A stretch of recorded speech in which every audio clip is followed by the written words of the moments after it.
Welcome to the 10-Minute Treasurer. My name is Jeff Pospisil. In this video, what I want to go over is and being really practical on how you receive a stock gift. So we're going to look at it from initiating the stock gift, following through with it, even up to the accounting for the stock gift. And hopefully this will help you also guide the donor through that process as well. So the first thing you're going to want is you're going to have a brokerage account. And for me, I rely on the Dakota's United Methodist Foundation and the Minnesota United Methodist Foundation. They act as my broker. Um, so if you're a Methodist related church in the Dakotas or Minnesota, that is my first recommendation is to go through them. If you're not, you're going to have to set it up with somebody else. Maybe you have a foundation that'll do it for you. Otherwise, you can go through Edward Jones, Charles Schwab. I remember the first church I served with, we had a Piper Jaffray account, and that's where they would direct their stock gifts through. So, but either way, you have to have a relationship there, and that's who you would work with. What I want to do is I want to walk through this form that Diane Weller from the Dakota's United Methodist Foundation set up because it really does make it a lot easier for us to do these stock donations.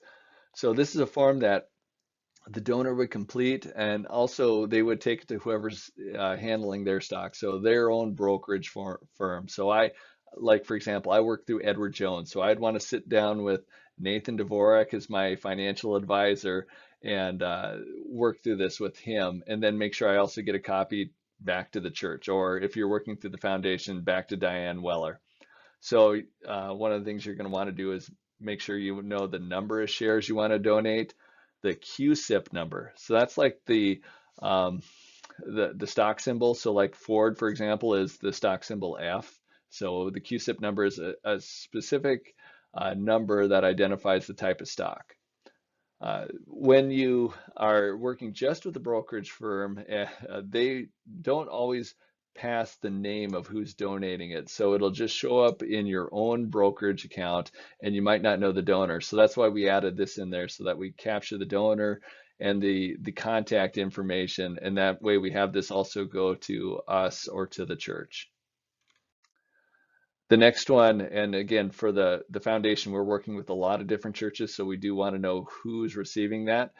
If you're customizing this for your own use, you might just want to focus on what the designation is. So is this donation, is this going right to the operating fund? Is this going to the building fund? Is this going to some other ministry? So that's what you want to capture here. Is there any instructions related to the stock gift? And now we're really trying to capture the contact information for the church. So again, if you're working through the Methodist Foundation, it's going to be Diane Weller. But if you're not, it's probably going to be maybe your treasurer or somebody like that, or your office manager that's going to want to be the contact person so that they know what's coming up.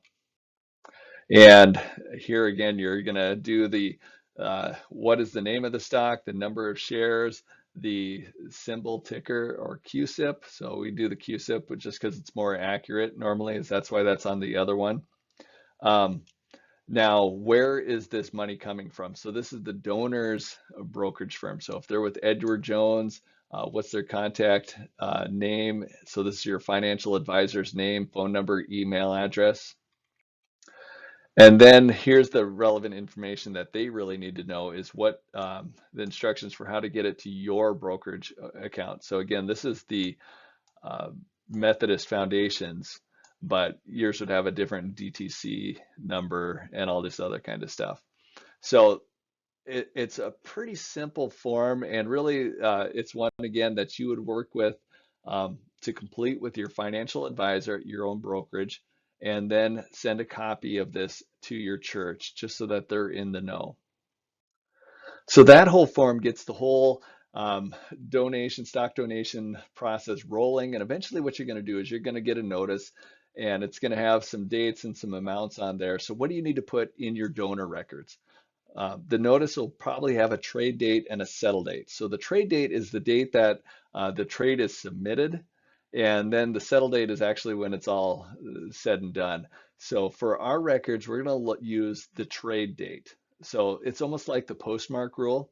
The postmark rule, if you recall, in those year-end donations, you look at the postmark of when the donation was sent in, and that determines what year that donation is recorded to. So the same thing as the trade date. If the trade date is in December, it goes to the past year. If it's in January, it goes to the new year. So what do you do for the amount, though, that you record? Because there's going to be a net amount, there's going to be a gross amount, there's going to be a market amount. There's all that different kind of stuff. But what you really want to do is record the description. We don't really even need to put the amount in there. And sometimes that borders on the idea of tax advice when you put amount there. But so I would put a description there that I received X number of shares of this kind of stock. And if your accounting system has it or your donor system has it, what I've had to do is put it as an in-kind donation, and then I just describe it. So 20 shares of Ford stock, and then I maybe put the symbol there, F. So that's what you do for the donor records. Now let's look at the accounting records. So how would you record that in your accounting records? And there's going to be a difference in philosophy. Some churches might hold their stocks, single stocks, as an investment for a while. Some will sell it immediately. And by the way, I recommend that you do sell them immediately. I hate the idea of speculating on individual stocks. I think you're going to end up looking like a fool.